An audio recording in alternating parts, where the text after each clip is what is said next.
안녕하세요, 최 팀장입니다.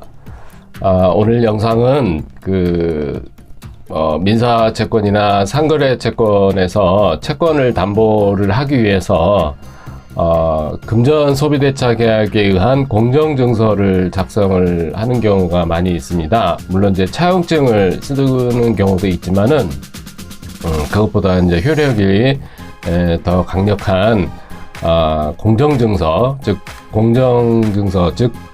금전 소비대차 계약에 의한 공정증서를 작성을 하는 경우가 많이 있습니다. 공증인 사무실에 가셔서 이제 공정증서를 작성을 하는 경우가 일상생활에서 많이 이제 활용을 하게 되는데, 그 공정증서의 이제 효력하고 그 다음에 이 공정증서의 이제 활용하는 방법, 그 다음에 공정증서의 부작용, 이제 공정증서를 작성하는 이제 목적이 있을 거 아닙니까? 그 다음에 이제 공정증서의 부작용에 대해서 간략하게 알아보도록 하겠습니다. 이제 공정증서라는 서류가 사실 이제 이 차용증이라는 서류는 우리가 이제 통상적으로 민사채권 같은 경우는 민사라는 거는 이제 돈을 빌려주고, 통상적으로 채권자가 채무자에게 돈을 빌려주고 받는 서류가 이제 변제기일을 정해놓고 그 대금 얼마를 언제까지 차용을 해주고 돈을 이제 변제받겠다라고 이제 서류를 작성을 하고 이제 주는 서류가 차용증이 이제 통상적인 서류가 되겠고, 거기에다가 이제 강제력을 부여를 해주는 게 공정증서가 되겠습니다. 이제 공정증서 공증인 사무소에 가서 금전 소비대차 계약서를 작성을 하고 공정증서를 작성을 하는 게 이제 공정증서가 되는데, 이 차용증하고 공정증서의 차이점은, 가장 큰 차이점은 차용증은 이제 재판을 해서 강제 집행을 하는 그런 절차를 밟아야 되겠지만은, 아시겠지만은 공정증서라는 거는 재판 과정을 거치지 않고 변제기일에 변제를 하지 않으면 바로 채무자의 재산에 대해서 바로 강제 집행, 즉 압류라든가 경매라든가 채무자의 부동산이 있으면은 부동산에 대해서 경매 절차를 바로 진행을 해서 채권 만족을 얻을 수 있는 이런 효과를 가지고 있습니다.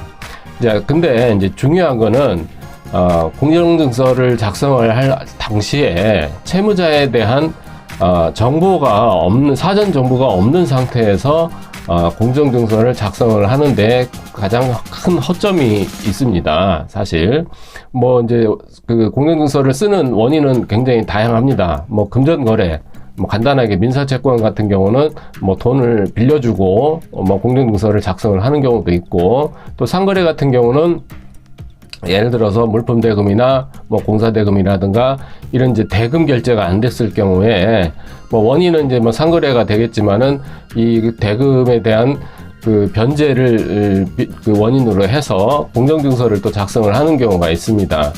그럴 경우에는 이제 상거래 시효는 단기 시효에 걸리겠지만은, 이 공정증서를 작성을 할 경우에는 소멸시효는 이제 10년으로 연장이 되겠죠.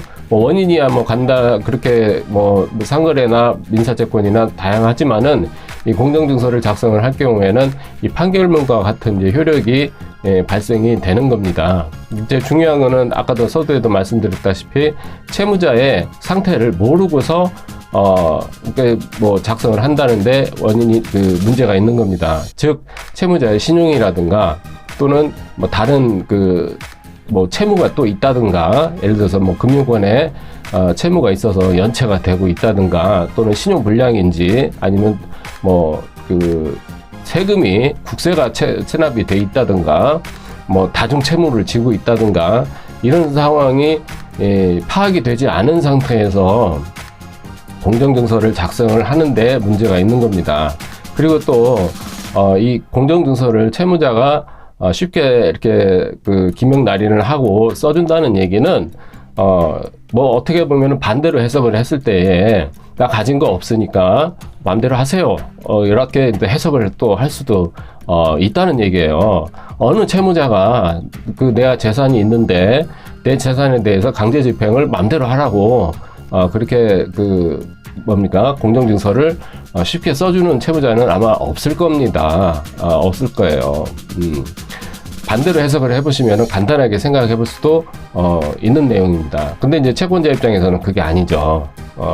그러니까 그 채권자 입장에서는 돈을 이제 받을 욕심에 변제기일을 잡아서 공정증서를 이제 뭐 작성을 해서 변제기일에 변제가 안 되면은 네 재산에 대해서 강제 집행을 하겠다. 이 효력만을 믿고서 이제 공정증서를 작성을 하는 경우가 거의 대부분입니다. 그래서 이제 공정증서만을 믿고 기다리는 경우가 거의 대부분인 거죠. 그러니까 공정증서 작성하면은 돈을 거의 다 받는 걸로 착각을 하고 계신 경우가 많습니다. 근데 실질적으로는 그렇지 않은 경우가 많습니다. 실례로 그 실무에서 보면은 공정증서 채권이 돈이 잘 안 받아지는 경우가 상당히 많아요. 왜 그러냐면은 결국에는 이제 공정증서 채권 원인으로 해서 그 조사를 해보면은 채무자가 망가져 있는 경우가 상당히 많아요. 그리고 변제 기일에 공정증서의 변제 기일이 이제 닥쳤을 때에 채무자가 변제를 하질 못했어요. 그러면은 이제 거의 대부분의 채무자는 변제 기일을 더 연장을 해달라고 채권자에게 부탁을 하는 경우가 거의 대부분입니다. 예를 들어서 뭐 몇 날 며칠에 변제 기일이 됐어요. 변제 기일에 됐는데 변제 기일에 채무자가 변제를 하지를 못했습니다. 근데 채무자가 채권자에게 이제 요청하는 거는 맨날 언제 뭐 내가 돈이 들어올 때가 있으니까 그때 변제를 해주마. 그러니 좀 기간을 더 연장을 해달라. 이렇게 이제 통상적으로 얘기를 하는 경우가 거의 대부분입니다. 근데 그거를 들어주시면 안 돼요. 바로 채권 출심에 임하는 게 맞습니다. 채무자의 재산이라든가 또는 신용 상태라든가 이런 거를 조사를 하셔서 그나마 있는 재산이라든가 그 다음에 그 은행이라든가 이런 거를 파악을 하셔서 그 압류라든가 이런 그 강제 집행을 절차를 밟으시는 게 맞는 내용이에요. 왜냐하면은 그 변제 기일에 변제를 못했다는 얘기는 다른 채무가 있다든가 또는 다른 채권자가 강제 집행이 들어오고 있다는 거하고 일맥상통하는 얘기예요. 변제 기일을 연장을 해주면은 선의로 연장을 해주는 그런 채권자가 결국에는 손해를 보게끔 돼 있어요. 채무자가 나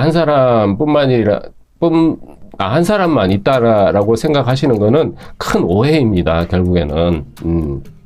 그렇기 때문에 신용정보회사라든가 이런 기관을 통해서 채무자의 신용 상태, 즉 거래하는 은행 또는 뭐 재산 유무 뭐 이런 거를 파악을 하셔서 빠른 시간 내에 강제 집행을 진행을 해서 채무자의 재산이라든가 이런 거를 파악을 해서 강제 집행을 통해서 그 채권 확보를 하는 게 올바른 그 채권 출심을 하는 그 길이다라고 이제 말씀을 드릴 수가 있습니다.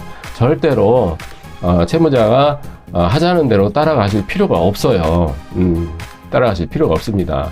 그래서 처음에 일단은 첫 단추를 잘 꿰어야 그래야 그렇지 않아도 공정증서가 회수율이 상당히 낮은 채권인데 거기다 대고 또 기한을 연장을 해준다는 얘기는 답이 없는 행위에 불과합니다.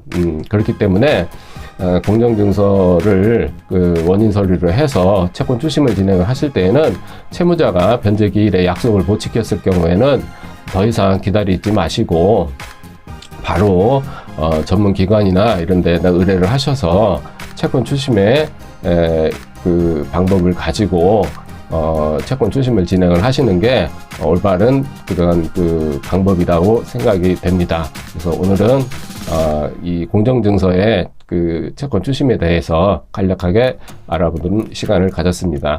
이상 최 팀장이었습니다. 감사합니다.